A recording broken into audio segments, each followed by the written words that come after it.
Era jueves por la tarde cuando Sofía Vargas entró en el camino de entrada de su chalet en Pozuelo de Alarcón, llegando a casa un día antes de lo previsto de su viaje familiar a Sevilla. La reunión había terminado antes de lo esperado y había conseguido tomar un ave más temprano, ilusionada con la idea de sorprender a su marido, Javier. La casa parecía inusualmente silenciosa mientras entraba, arrastrando su maleta detrás de ella. Gritó el nombre de Javier, pero no recibió respuesta. Al dejar las llaves en el cuenco junto a la puerta, se fijó en 2 copas de vino sobre la mesa de centro, una de ellas con la inconfundible marca de un pintalabios rojo intenso, un tono que Sofía no usaba. Mientras se movía por la casa, un suave sonido procedente del piso de arriba captó su atención. Voces, risas, la risa de una mujer que reconoció. Con cada paso que subía por la escalera, el corazón de Sofía latía más deprisa. La puerta del dormitorio estaba ligeramente entreabierta y, a través de la rendija, pudo ver ropa esparcida por el suelo. Una camisa de hombre, un vestido rojo de mujer. Reconoció ese vestido al instante. Pertenecía a Isabela, su amiga íntima desde hacía 5 años. La voz era inconfundible ahora. Isabela, la mujer que había consolado a Sofía durante el estrés laboral, que se había unido a ellos en innumerables cenas, que había afirmado cuidar de los intereses de Sofía. Con manos temblorosas, Sofía empujó la puerta. La escena que la recibió le paró el corazón. Javier e Isabela, enredados en las sábanas de la cama que compartía con su marido. Durante un instante suspendido, nadie se movió. La expresión de Javier pasó de la sorpresa a algo mucho más escalofriante, una mirada fría y calculadora que Sofía nunca había visto antes. No se suponía que volvieras hasta mañana,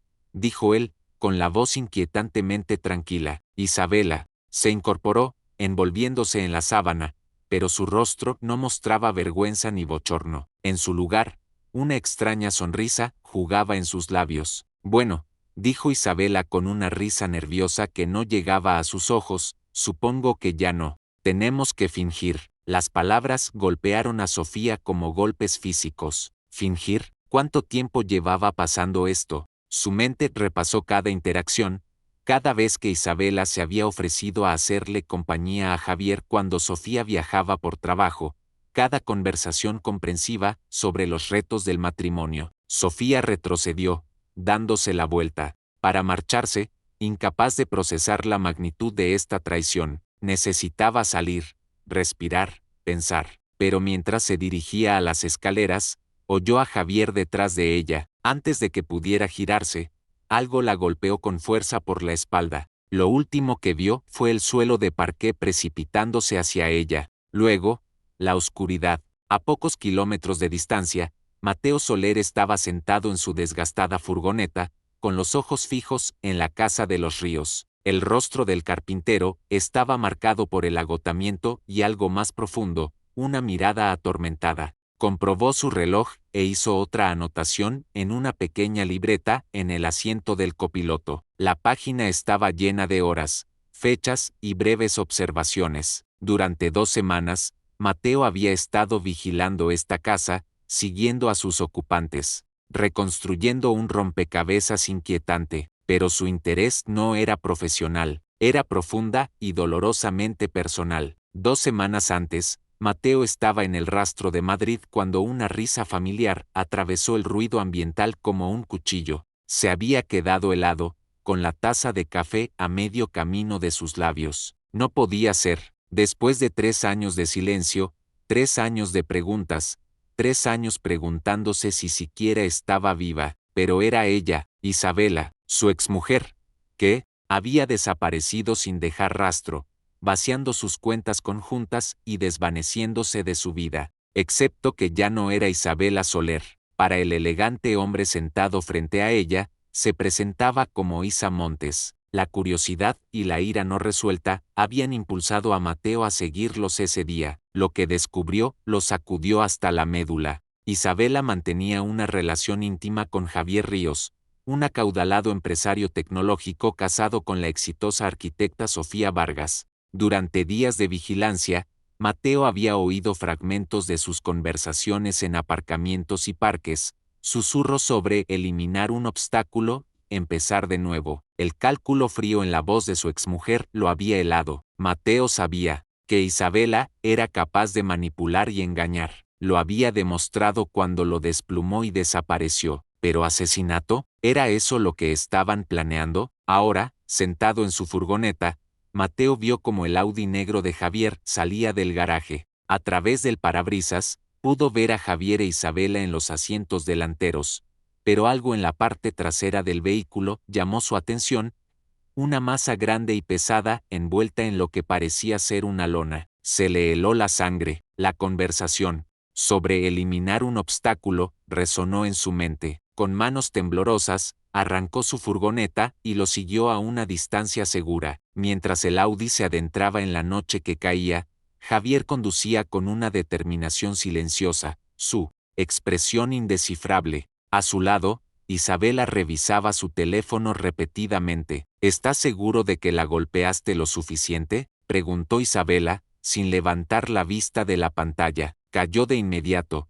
No se movió cuando la envolví. La voz de Javier era distante, clínica. El sedante en su sistema la mantendrá inconsciente durante horas. De todos modos, Isabela asintió, satisfecha. ¿Y estás seguro de que nadie te vio meterla en el coche? La puerta del garaje estaba cerrada. Los vecinos están de vacaciones. Está hecho. El Audi giró hacia un camino de tierra que conducía a una urbanización abandonada, un terreno que había sido despejado para un proyecto de lujo antes de que la crisis lo paralizara. Javier se había enterado a través de sus contactos. Un lugar perfecto y aislado, donde la tierra removida no levantaría sospechas. Lo que ninguno de los dos se dio cuenta fue que la furgoneta de Mateo lo seguía a una distancia prudente, con las luces apagadas, navegando a la luz de la luna. Mateo aparcó su furgoneta, oculta entre los árboles en el borde de la propiedad. Desde este punto de vista, pudo ver a Javier e Isabela descargando algo pesado de la parte trasera del Audi. Bajo el tenue resplandor de una única linterna, observó cómo empezaban a cavar en la tierra blanda. Su mente se aceleró. ¿Estaban realmente enterrando a alguien? Debería llamar a la Guardia Civil de inmediato. Pero, ¿qué diría? Que su exmujer, que había desaparecido hacía años, estaba ahora ayudando a un hombre a enterrar algo sospechoso, que los había estado siguiendo durante semanas. Mientras debatía consigo mismo, los vio bajar el bulto envuelto en el agujero que habían cavado. La linterna iluminó sus rostros. Javier parecía decidido. Isabela, casi ansiosa. Sus voces llegaron débilmente a través del aire nocturno. ¿Está completamente inconsciente?, preguntó Isabela. No quiero errores. Javier se arrodilló junto al bulto y pareció comprobar algo. Pronto se habrá ido. Terminemos con esto. Esas palabras cimentaron lo que Mateo había temido. Estaban enterrando a una persona viva. Observó cómo paleaban tierra rápidamente sobre el bulto, trabajando con movimientos eficientes, que sugerían que esto había sido cuidadosamente planeado. En 20 minutos, la tumba estaba llena y la superficie alisada toscamente. Javier e Isabela regresaron al Audi, sin molestarse en mirar hacia atrás a la tierra recién removida. El tiempo había perdido todo significado en la oscuridad del cajón. Esa fue la primera sensación de Sofía cuando recuperó la conciencia. Un frío hasta los huesos. Le palpitaba la cabeza donde Javier la había golpeado y, cuando intentó llevarse las manos para tocar la zona sensible, descubrió que estaban atadas con alambre. Desorientada y aterrorizada, forzó los ojos, pero no vio más que una oscuridad absoluta. Por un momento, se preguntó si el golpe la había dejado ciega. Luego, a medida que sus otros sentidos se agudizaban, se dio cuenta del espacio confinado. Estaba en una caja de madera, un ataúd. La oleada de pánico fue abrumadora, pero la forzó a respirar lentamente, conservando oxígeno. Piensa, Sofía, piensa. Con las manos atadas, se palpó los bolsillos y descubrió que su móvil seguía allí. Con dedos temblorosos, logró sacarlo. La pantalla iluminó el pequeño espacio, cegándola momentáneamente. Sin cobertura, por supuesto. ¿Cuánta tierra la separaba de la superficie? pero el teléfono proporcionaba luz. La caja estaba toscamente hecha. Con las manos atadas, empezó a buscar cualquier cosa que pudiera usar como herramienta. Sus dedos encontraron su peineta de plata, la que Javier le había regalado en su aniversario. La ironía no pasó desapercibida. También descubrió su anillo de compromiso, el gran solitario de diamantes. Usando el anillo y la peineta, comenzó a trabajar en los alambres que ataban sus muñecas. Era un trabajo minucioso, pero tenía todo el tiempo y, a la vez, nada de tiempo, mientras el oxígeno disminuía. Después de lo que pareció una eternidad, sintió que los alambres se aflojaban. Con un último tirón, sus manos quedaron libres. La pequeña victoria le dio un impulso de esperanza. Inmediatamente, centró su atención en el punto débil de la madera que había identificado. Usando su anillo de diamantes como una herramienta improvisada, comenzó a astillar y raspar la madera. La tierra se filtraba con cada movimiento, pero no se detuvo. Sus uñas se rompieron y sangraron mientras arañaba las tablas, impulsada por la necesidad primordial de sobrevivir. Después de que Javier e Isabela se fueran, Mateo permaneció en su furgoneta, paralizado por la indecisión. ¿Qué acababa de presenciar? ¿Qué debía hacer? No, las palabras habían sido claras. Pronto se habrá ido. Alguien estaba en esa tumba improvisada. Pensó en Isabela, la mujer que una vez amó. ¿Siempre había sido capaz de este nivel de crueldad? Con manos temblorosas, agarró una linterna de su guantera y salió de la furgoneta. De pie sobre la tumba, vaciló una vez más, ¿y si se equivocaba? Pero entonces, justo cuando estaba a punto de dar la vuelta, lo oyó. Un débil sonido rítmico, como un arañazo, procedente de debajo de la tierra. Alguien estaba vivo ahí abajo. Toda vacilación se desvaneció. Mateo cayó de rodillas y comenzó a cavar frenéticamente con sus propias manos. Cuando sus dedos se acalambraron, buscó desesperadamente y vio una pala desechada cerca. Javier e Isabela habían sido descuidados en su prisa. Agarrando la pala, cavó con renovado vigor. Después de varios minutos, su pala golpeó algo sólido, madera. Despejó más tierra, revelando tablas de madera tosca. El sonido se había detenido, pero cuando pegó la oreja a la madera, pudo oír movimiento en el interior, débil pero inconfundible. «Hola», gritó, «¿puedes oírme? Voy a sacarte». Desde dentro llegó una voz débil, apenas audible. «Ayuda, por favor». Usando el borde de la pala, Mateo hizo palanca en la tapa de madera. Con un último esfuerzo, levantó la tapa del ataúd improvisado. Dentro yacía una mujer, con el rostro surcado de tierra y lágrimas, las manos ensangrentadas por sus esfuerzos por escapar. Sus ojos, llenos de desesperación e incredulidad, se entrecerraron ante el haz de su linterna. ¿Cómo me encontraste?», susurró. Mateo la levantó con cuidado del tosco cajón. «Mi nombre es Mateo, ahora estarás bien». Mientras la llevaba a su furgoneta, ella entraba y salía de la conciencia, murmurando incoherentemente sobre la traición y su marido. Mateo la colocó con cuidado en el asiento del copiloto, cubriéndola con su chaqueta. Puso la calefacción al máximo y se alejó del lugar, dirigiéndose al hospital, comprobando constantemente que ella seguía respirando. La sala de urgencias del Hospital Universitario La Paz estalló en un caos controlado cuando Mateo entró, llevando a la mujer semiconsciente. «Necesita ayuda», gritó, con la voz quebrada por la urgencia. «La encontré, estaba enterrada viva». El equipo médico convergió rápidamente, transfiriendo a Sofía a una camilla. Mientras se la llevaban, una enfermera acribilló a Mateo con preguntas para las que no estaba preparado. Él, cubierto de tierra y aturdido, ofreció la poca información que tenía. «No sé su nombre, la encontré en una urbanización abandonada cerca de la M503. Estaba en una especie de caja de madera, bajo tierra». La inspectora Elena Navarro llegó 40 minutos después. Sus ojos agudos captaron la escena antes de posarse en Mateo. Algo en su postura, la tensión en sus hombros, le dijo que él era con quien necesitaba hablar. En una pequeña sala de consulta, Mateo relató el hallazgo de la mujer, omitiendo cuidadosamente su vigilancia de Javier e Isabela. Lo presentó como una coincidencia. La inspectora Navarro escuchó sin interrumpir.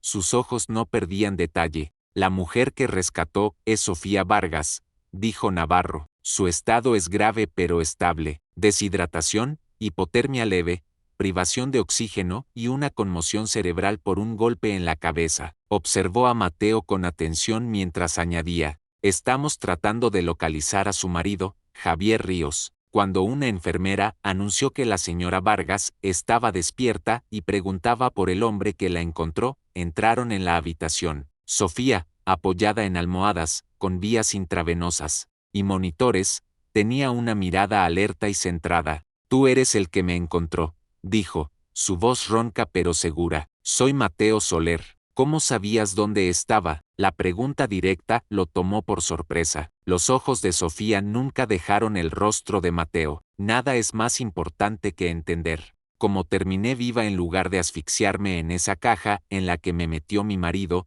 Su evaluación contundente silenció la habitación.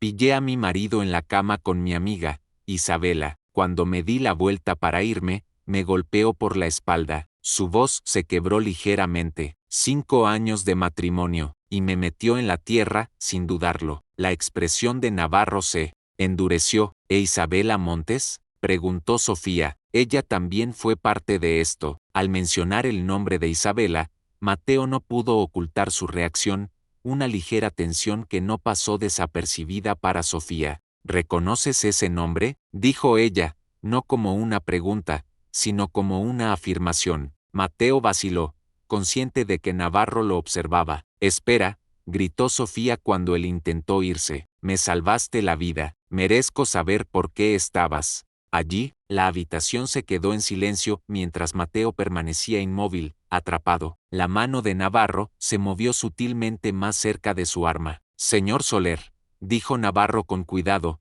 ¿hay algo que no nos haya contado? Mateo cerró los ojos brevemente, luego se volvió para enfrentarlos. Isabela Montes no es quien creéis que es, dijo finalmente. Hace 3 años, era Isabela Soler, mi mujer. La inspectora Navarro caminaba por el pasillo, fuera de la habitación de Sofía, con el teléfono pegado a la oreja. Necesito todo lo que tengamos sobre Isabela Montes, y necesito una búsqueda de cualquier registro de una Isabela Soler. Sí, eso es, y emitid una orden de búsqueda y captura para Javier Ríos y esta mujer. Consideradlos armados y peligrosos. Dentro de la habitación, Sofía y Mateo estaban sentados en un silencio incómodo. ¿Tu mujer?, dijo finalmente Sofía, su voz plana. La mujer que ayudó a mi marido a intentar asesinarme. ¿Era tu mujer? Exmujer, corrigió Mateo. Desapareció. Hace 3 años. Vació nuestras cuentas bancarias y se esfumó. No la había visto desde entonces, hasta hace 2 semanas. Los ojos de Sofía se entrecerraron.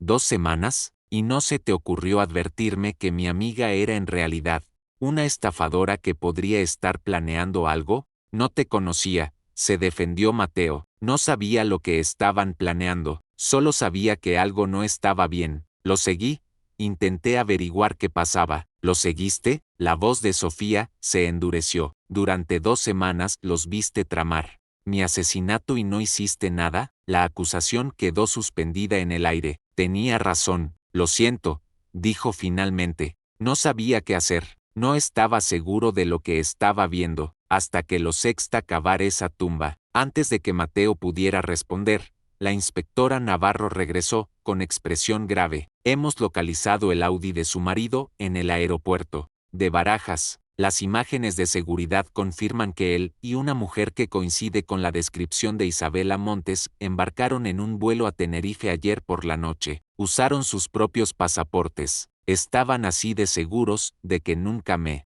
encontrarían, dijo Sofía, con la voz hueca. Estamos coordinando con las autoridades canarias, le aseguró Navarro, pero los casos internacionales son complicados. Sofía asintió. Una extraña calma se apoderó de ella. Bien, mientras trabajáis en eso, necesito entrar en mi casa, mis registros financieros, nuestras cuentas. Necesito ver qué ha estado haciendo Javier a mis espaldas. A pesar de las objeciones, Navarro accedió, consciente de la posible implicación de delitos financieros contra los clientes de Sofía. La cinta amarilla de la policía cruzaba la entrada de la residencia de Los Ríos mientras Sofía se acercaba, acompañada por la inspectora Navarro. A pesar de las objeciones del personal del hospital, Sofía había insistido en ser dada de alta. Dentro, la casa mostraba las marcas de la investigación policial. El foco de Sofía era singular: el despacho donde gestionaba tanto sus finanzas como los portfolios de sus clientes. Alguien había estado usando su ordenador. A medida que navegaba por carpetas y software financiero, su expresión se volvía cada vez más sombría. Inspectora, tiene que ver esto. En los últimos 6 meses, casi 2 millones de euros habían sido transferidos desde sus cuentas conjuntas a varias entidades offshore, retiradas hechas a su nombre con lo que parecía ser su firma, pero esa no es mi firma. Es parecida, pero la S está formada de manera diferente. Javier ha estado practicando falsificar mi firma. Continuó navegando, y aquí, cambios en los beneficiarios de mi seguro de vida. Según esto, cambié el beneficiario de Javier a una fundación benéfica hace 3 meses. Nunca hice eso, la fundación ni siquiera existe. Es una sociedad pantalla que Javier estableció. En un archivador, descubrió una carpeta que no reconoció. Dentro, había documentos relacionados con la compra de propiedades en Tenerife, villas de lujo y terrenos frente a la playa, todo comprado en los últimos 6 meses. Usó mi dinero para construir su plan de escape,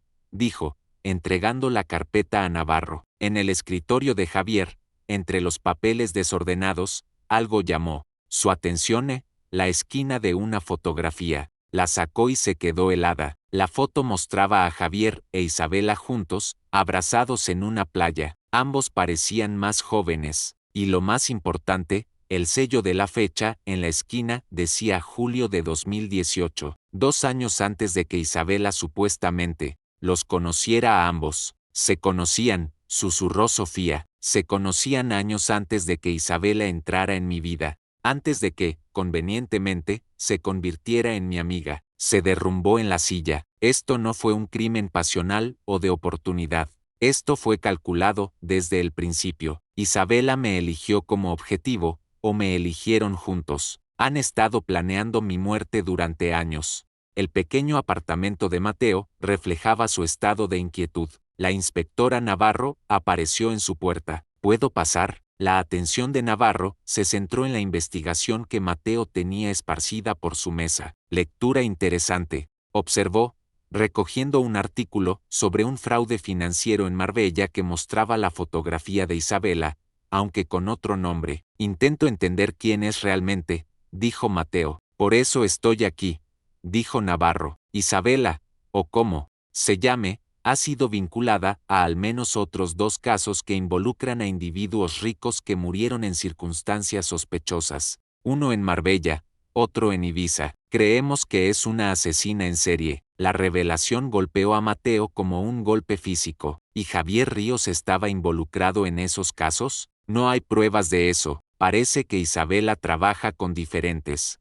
cómplices, o a veces sola. Javier podría ser su último socio, o posiblemente su próxima víctima. Navarro añadió una última pieza. Después de que Isabela te dejara, contrató un seguro de vida a tu nombre, nombrándose a sí misma como beneficiaria. La póliza estuvo activa hasta hace 6 meses. Estaba planeando matarme a mí también, susurró Mateo. Sofía Vargas me pidió que te diera esto, dijo Navarro, entregándole un sobre. Dentro, una nota escrita a mano. He estado haciendo mi propia investigación. Reúnete conmigo en Casa Lucas, en la Latina, a las 7 de la noche, si quieres entender lo que Isabela estaba haciendo realmente. Sofía. El bar de tapas bullía de gente cuando Mateo llegó. Vio a Sofía en una mesa en la esquina. Parecía mejor, pero las vendas en sus manos contaban su reciente calvario. ¿Viniste?, observó ella. Tu nota no dejaba mucho margen de maniobra, respondió él. He estado investigando a Isabela, dijo Sofía, o cual sea su nombre real. Sacó una tableta. En cada caso, Isabela aparecía en la vida de su objetivo aproximadamente 6 a 8 meses antes. Crea una personalidad específicamente diseñada para atraer a su víctima. Conmigo, dijo Mateo, apareció en una obra donde yo estaba restaurando una fachada, afirmando que su coche se había averiado. En un mes, estábamos saliendo, y conmigo, continuó Sofía, se unió a mi estudio de yoga, entabló amistad, descubrió que mi marido y yo teníamos problemas de comunicación y se posicionó como la amiga comprensiva para ambos. Excepto que ahora sé que ya conocía a Javier. Sacó un teléfono oculto que encontró en el escritorio de Javier. Mostraba mensajes entre Javier y Ere, detallando planes para Tenerife, nuevas identidades. Un intercambio destacó: Ere, ¿has localizado a M? J. Estoy en ello. M es más difícil de rastrear de lo esperado. M, dijo Mateo. Me estaban buscando a mí, confirmó Sofía. Eras el cabo suelto, y ahora están en Tenerife, pensando que han triunfado. El inspector Morales dice que los han localizado en una villa cerca de Costa Adeje, pero son cautelosos al acercarse. Se inclinó hacia adelante. Pero no voy a esperar, me voy a Tenerife. Mateo la miró incrédulo. ¿Qué? He reservado un vuelo para mañana. Quiero estar allí cuando los arresten. Necesito ver sus caras cuando se den cuenta de que estoy viva. ¿Es una locura?, protestó Mateo. Es peligroso, es un riesgo que estoy dispuesta a correr.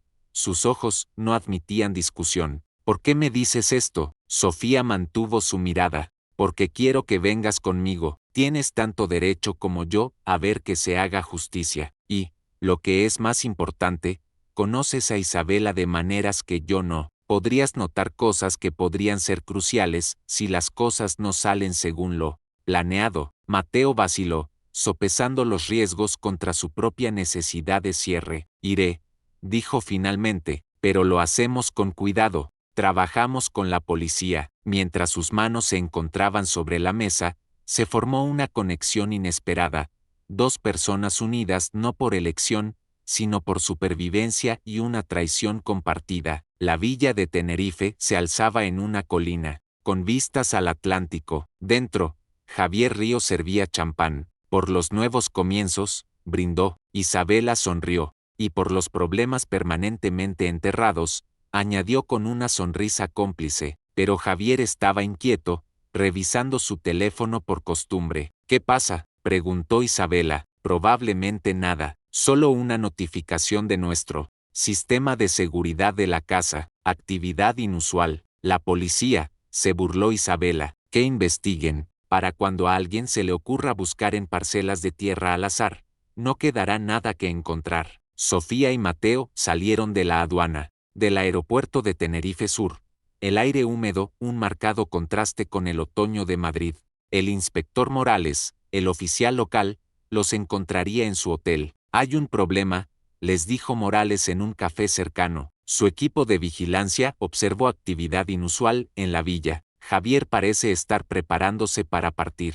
De alguna manera sabe que estoy viva, afirmó Sofía. El problema, explicó Morales, era burocrático. La orden de arresto de Madrid se había retrasado. No puedo detenerlos legalmente, a menos que cometan un delito en suelo canario. La frustración de Sofía era palpable. ¿Y si pudiéramos probar que están planeando otro crimen? Intervino Mateo. Quizás fraude financiero aquí. La mente de Sofía se aceleró. La villa, Javier la compró a través de una de sus sociedades pantalla, usando fondos que transfirió ilegalmente de mis cuentas. Eso es blanqueo de capitales que ocurrió parcialmente aquí. Podía probarlo. Mientras Sofía enviaba un correo electrónico a la inspectora Navarro solicitando las pruebas, el teléfono de Morales vibró. Su expresión cambió. ¿Sabe su marido qué aspecto tiene usted ahora? Les mostró una imagen de una cámara de seguridad del aeropuerto. El sistema de inmigración sufrió una brecha de seguridad recientemente. Alguien con los contactos de Javier podría haber accedido a él. Si lo hizo,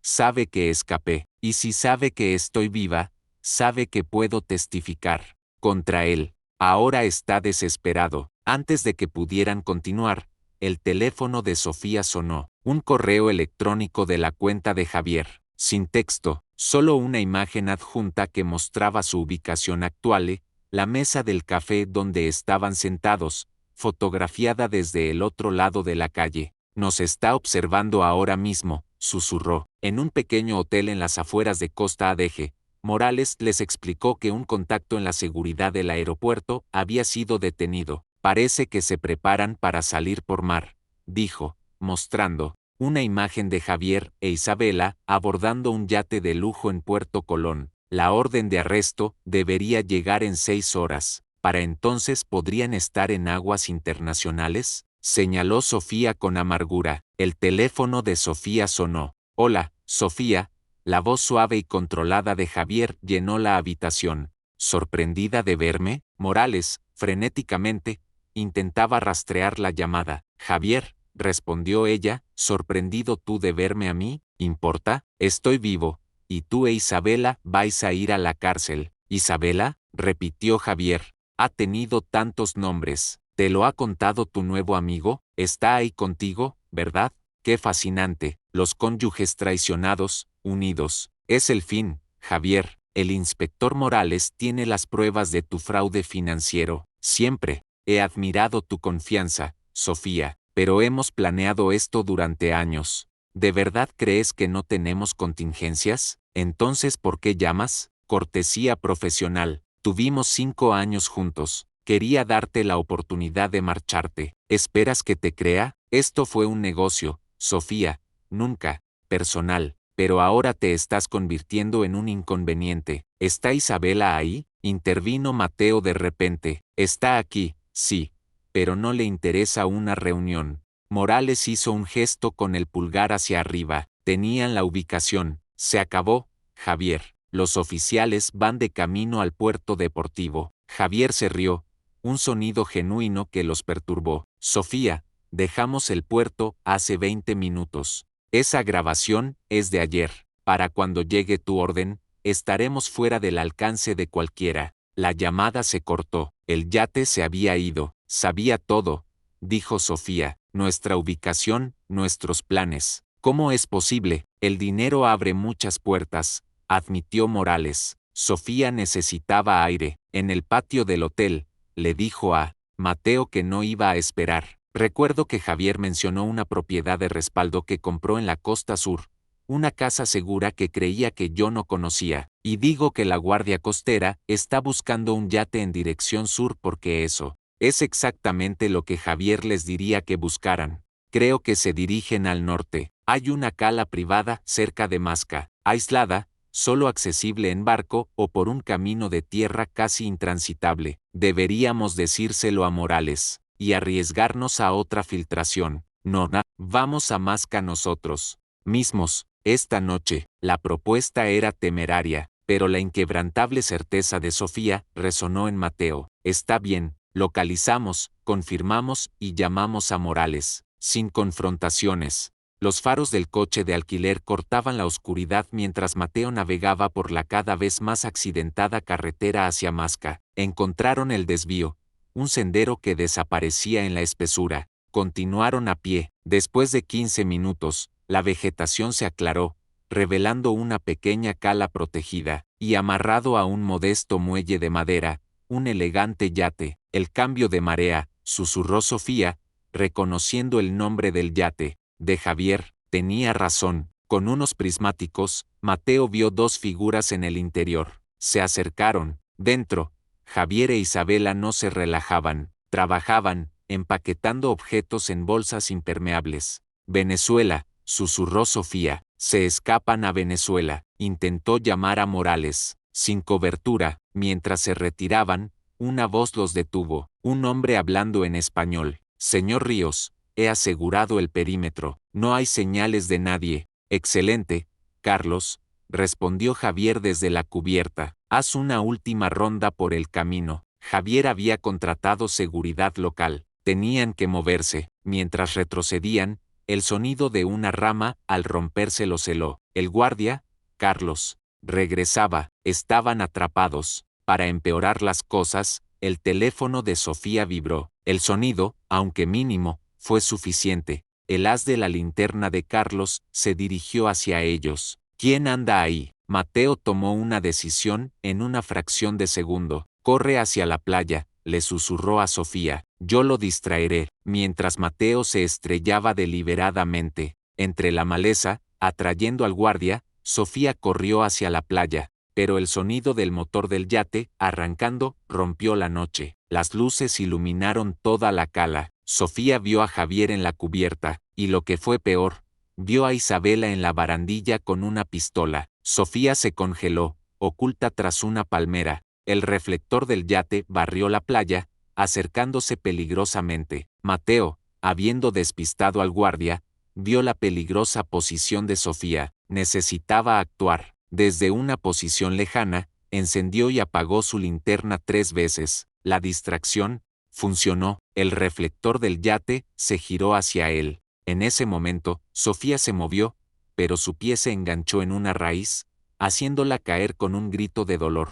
El reflector volvió a ella, inmovilizándola. Desde el yate, la voz de Isabela sonó con una claridad escalofriante. Javier, es ella, es Sofía. Los acontecimientos se aceleraron. Javier apareció en cubierta, su expresión pasando del shock a la fría determinación. Lanzó el bote auxiliar y se dirigió a la orilla. Sofía, con el tobillo palpitando, se adentró de nuevo en la selva. Mateo corrió hacia ella. Mi tobillo, lo torcí, la apoyó mientras se movían a lo largo de la costa, ocultos entre los árboles. Javier había llegado a la orilla y dirigía a Carlos para que registrara el camino. Isabela posicionaba el yate para cortar cualquier escape por agua. Estaban siendo cazados metódicamente. Desesperado, Mateo vio una pequeña estructura. Más adelante, una cabaña de pescadores abandonada. Ofrecía refugio. Dentro, oscuro y mohoso, encontraron un respiro.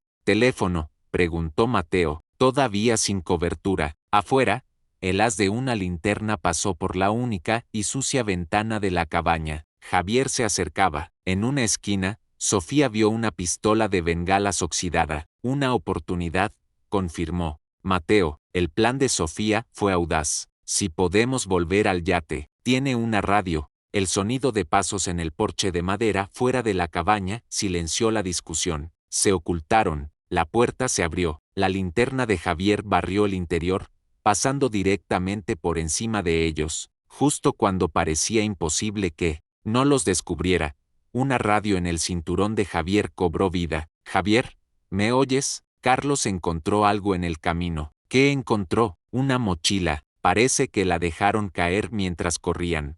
Hay una tarjeta de hotel dentro. Hotel Las Palmeras. La respuesta de Javier fue inmediata. Deben tener un vehículo. Carlos revisará el acceso por carretera. Tú atraca el yate y únete a mí en la orilla. Tenemos que terminar con esto y largarnos. Antes del amanecer, encontraron la mochila de Mateo. La urgencia se había intensificado. El plan del yate es nuestra mejor opción, insistió Sofía. Isabela lo está trayendo de vuelta al muelle. Era arriesgado, peligroso y su única oportunidad real. Esperaron a que Javier se alejara y luego salieron. Se movieron por la selva, rodeando para acercarse al muelle desde la dirección opuesta. Llegaron justo cuando Isabela maniobraba el yate para atracar. Esa es nuestra ventana, susurró Mateo. Crearé una distracción, dijo Sofía, cogiendo la pistola de bengalas. No, replicó Mateo, vamos juntos. Mi tobillo nos retrasará. Es la única manera. Mientras Isabela emergía de la cabina con la pistola en la mano,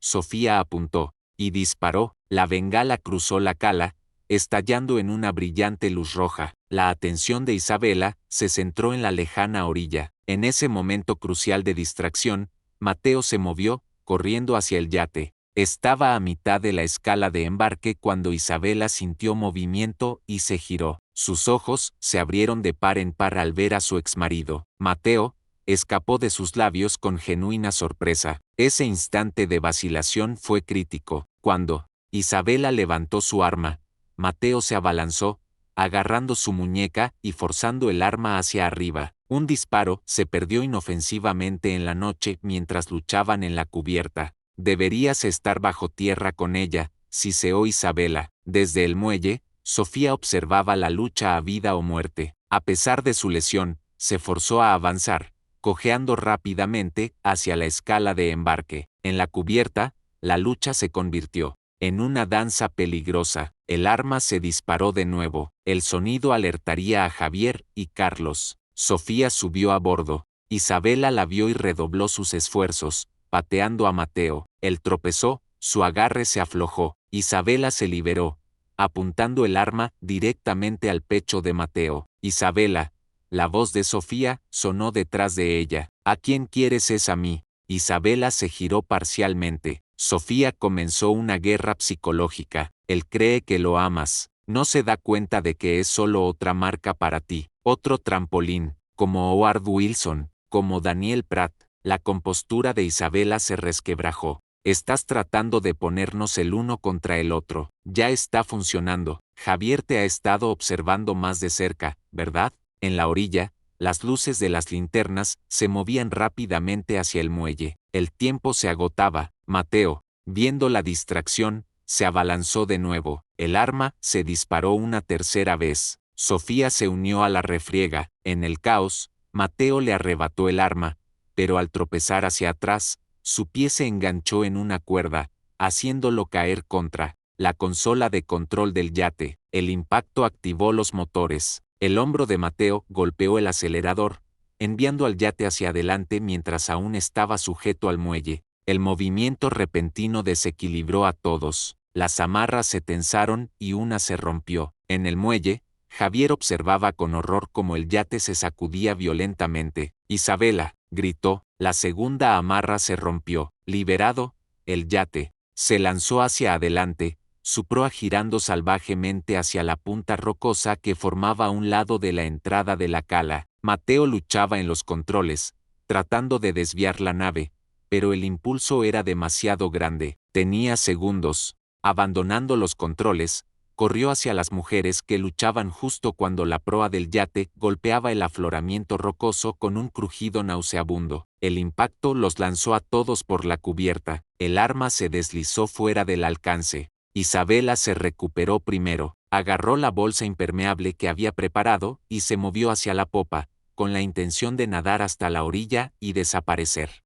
Pero su camino la llevó directamente más allá de donde yacía Sofía. Se miraron. Isabela vaciló. Esa vacilación fue costosa. Se acabó. Isabela, la voz tranquila de Mateo, vino desde detrás de ella. Se giró para encontrarlo de pie, con el arma de nuevo en su mano. No me dispararás, dijo ella, pero la confianza había desaparecido. No, reconoció él, pero tampoco te dejaré desaparecer de nuevo. El yate se estremeció. Adiós, Mateo, dijo ella simplemente, y se zambulló en las oscuras aguas. Nadó con fuerza, pero no hacia el muelle donde esperaba Javier, sino hacia la playa opuesta. Estaba abandonando a Javier.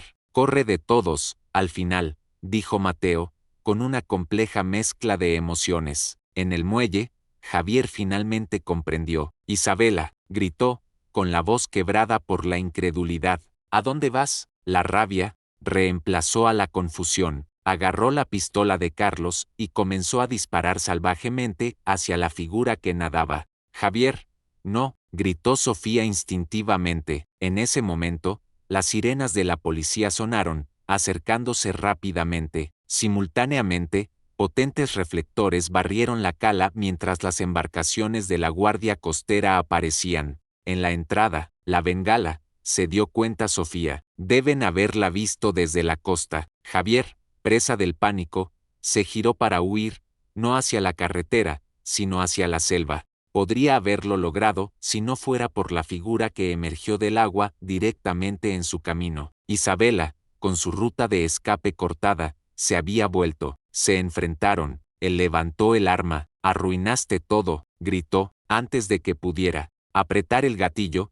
Isabela se movió con la velocidad de alguien acostumbrado a los encuentros a vida o muerte. Le arrebató el arma. Tú siempre fuiste el eslabón débil, Javier, dijo, lo suficientemente alto como para que los atónitos observadores la oyeran. Demasiado emocional. Disparó al suelo, cerca de sus pies. Corre, ordenó, señalando, hacia la selva. Cuando James huyó, Isabela inmediatamente dejó caer el arma y se arrodilló, con las manos en alto, mientras los agentes de policía pululaban por la playa. No disparen, gritó, su voz transformada en la de una víctima aterrorizada. Intentó matarme, se fue por ahí. La actuación fue impecable, desde el yate, que se hundía pero ahora estaba rodeado por la guardia costera.